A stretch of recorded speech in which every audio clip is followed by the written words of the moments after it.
Once upon a time, there was a very beautiful blonde girl who lived in a village near the forest with her mother. One day, her grandmother gave her a very nice red cloak.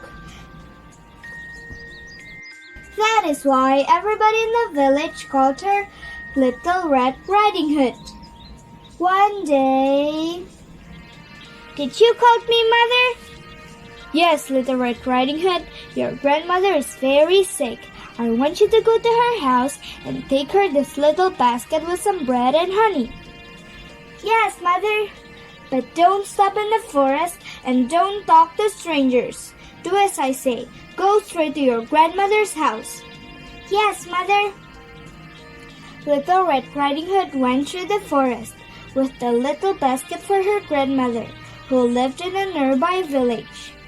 Along the way, she saw many beautiful flowers in the forest. What a beautiful flowers! I will take some for my grandmother. She left the little basket on the ground to pick up some flowers, when suddenly... Good morning, Little Red Riding Hood. Good morning, Mr. Wolf. Where are you going so early? I'm going to my grandmother's house to take her this little basket with some bread and honey. Does your grandmother live far from here, Little Red Riding Hood? No, Mr. Wolf. She lives just across the forest in the first little house in the village, the one with the wide door. Goodbye, Little Red Riding Hood. I hope she gets better. And look, do you see that road? Yes, I do. Just follow that road and you will get to your grandmother's house. Thank you. Goodbye. Ha, ha, ha, ha, ha.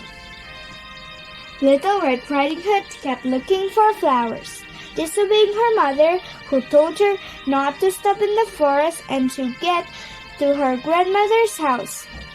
Meanwhile, the wolf knocked at Little Red Riding Hood's grandmother's house.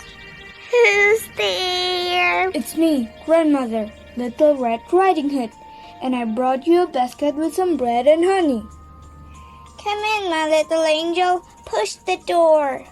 As soon as the wolf entered, he gobbled up Little Red Riding Hood's grandmother. Then he put on her nightgown, jumped into the bed, and waited for the little girl.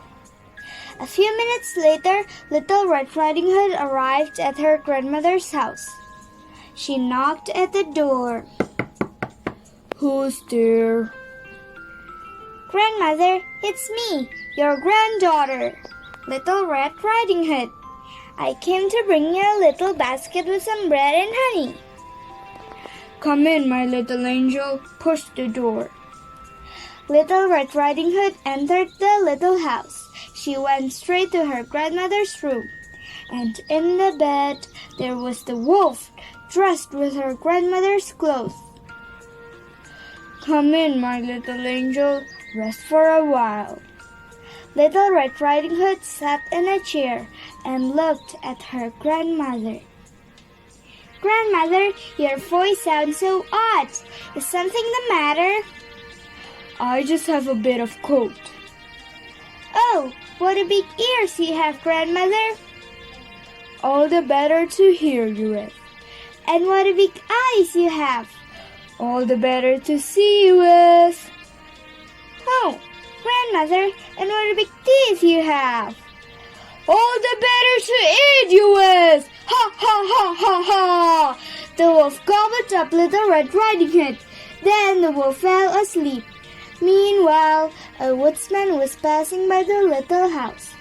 When he saw the door open, he entered, looked for the old lady, and then he saw the wolf. Oh no! The wolf has eaten Grandmother, but he is sleeping.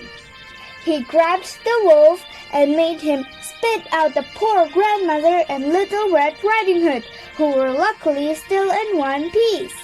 Thank you, kind woodsman. This will be a lesson for you, Little Red Riding Hood. Never disobey a mother again. The end.